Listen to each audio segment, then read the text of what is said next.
Good morning, staff. I'm here to have a quick meeting about some mishaps that happen within our department. These are things that we need to work on to make sure that it never happens again. So I will start with Brandon and Michaela. Last month, you all sent out duplicate statements to the residents. That was a hot mess. Um, the customers were confused because they didn't know that it was an older statement. They thought that we didn't receive their payment and they called very irate.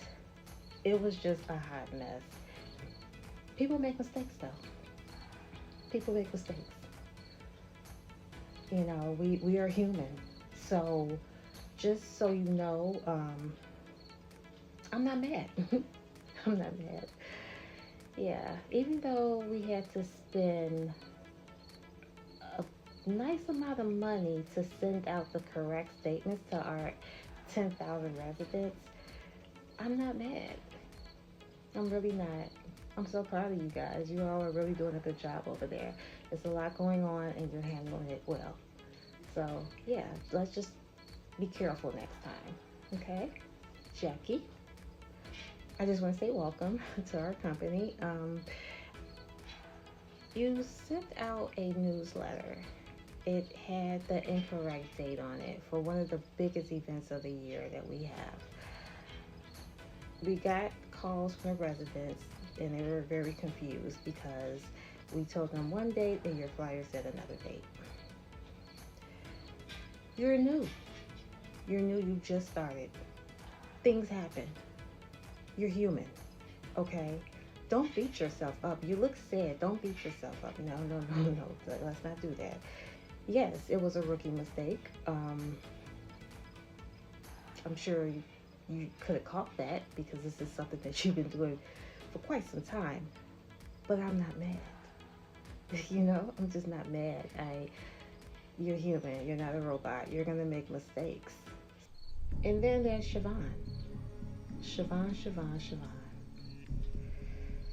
I don't know what I'm gonna do with this one. Okay. So 2 mornings ago, you did not turn the coffee machine on. I had to actually go in there, turn the coffee machine on, put some water in it, and I had to stand there for like 50 seconds for it to warm up. I could have used that time for something else. My time is valuable. And standing at that coffee machine for 50 seconds, that wasted my time. You have to do better. The second thing that you did was you left a sign up on the door that leads to your desk. Yes, it was after hours. No customers were going to see it. Yes, only the cleaning people were going to see it. But that's not the point. You left it up. Your job is to take that sign down, and you didn't do that. I mean, between these complaints from your colleagues and these mistakes that you're making, I mean, these are like careless mistakes. And I don't know what to do at this point. It's like maybe we need to talk about other options outside of this job, though.